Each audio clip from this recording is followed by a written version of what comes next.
Hi friends, வணக்கம். நம்ம இப்போ பார்க்குற பிளான்ட்டு வேப்ப மரம். வேப்ப மரத்தோட பொட்டானிக்கல் நேம் அசடெரக்டா இண்டிகா. இதனோட ஃபேமிலி மீலியேசி. இந்த தாவரத்தை வந்து பொதுவாக மார்கோசா மரம் அப்படின்னு சொல்லுவாங்க. இன்னும் வேற ஒரு பேரும் இதுக்கு இருக்குது. இந்தியன் லைலாக் அப்படின்னும் இந்த பிளான்ட்டை அழைக்கிறாங்க. இந்த தாவரத்தில் இருக்கக்கூடிய இந்த இலைகளும் அப்புறம் இதனோட தண்டு பகுதி, இதனுடைய முழு பாகமுமே நமக்கு மிகவும் முக்கியமானது. அப்புறம் இந்த பிளான்ட் வந்து பூக்கும். அந்த பூ கூட மிகவும் மருத்துவ குணம் வாய்ந்தது. அதனுடைய காய்கள்லேருந்து வேப்ப எண்ணெய் தயாரிக்கிறாங்க. இந்த வேப்ப எண்ணெய் வந்து எதெல்லாம் எடுக்கிறாங்கன்னா சோப்பு தயாரிக்கிறாங்க. அப்புறம் இன்னும் நிறைய டூத் பேஸ்ட்டு இதுக்கெல்லாம் இந்த வேப்ப மரத்துலேருந்து எடுக்கக்கூடிய பொருட்கள் பயன்படுது. அப்புறம் இதனோட இலையில் நிம்பனின் அப்படின்னு சொல்லக்கூடிய கூட்டுப்பொருளும், நிம்போலைட், அப்புறம் அஸ்கார்பிக் அமிலம் ஆகிய கூட்டுப்பொருட்கள் இதில் இருக்குது. அதனால் இந்த இலைகள் எதா யூஸ் ஆகுதுன்னா ஆன்டி பாக்டீரியல், அப்படின்னா பாக்டீரியாக்களை எல்லாத்தையும் இது அழிக்கிறது.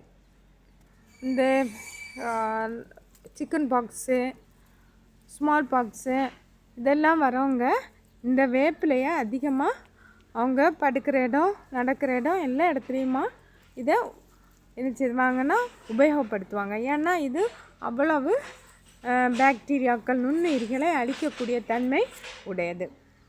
அப்புறம் என்னென்னா இதனுடைய பட்டைகள், இதனுடைய தண்டு பகுதியிலேருந்து என்ன செய்கிறாங்கன்னா பட்டை எடுக்கிறாங்க.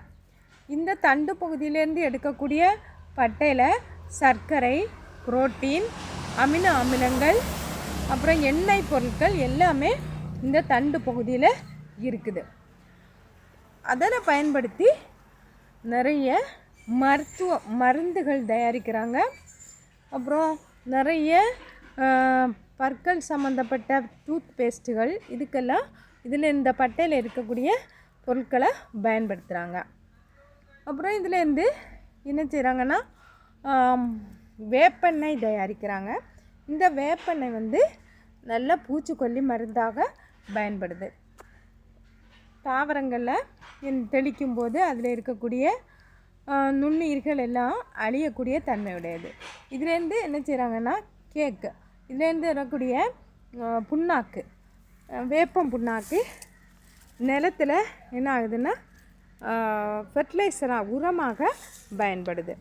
அப்புறம் இந்த பார்க்கு பகுதி, இதுலேருந்து நம்ம காயப்பட்டிருக்கு இந்த மரம், காயப்படக்கூடிய மரத்துலேருந்து ரசின் அப்படின்னு சொல்லக்கூடிய பசை பொருள் வருது. இந்த பசை பொருள் எப்படி இருக்குன்னா ப்ரௌன் கலரில் நல்ல ஒட்டக்கூடிய தன்மை உடையது. இந்த இதாக இருக்குது. இந்த பசை வந்து நல்லா ஒட்டும்.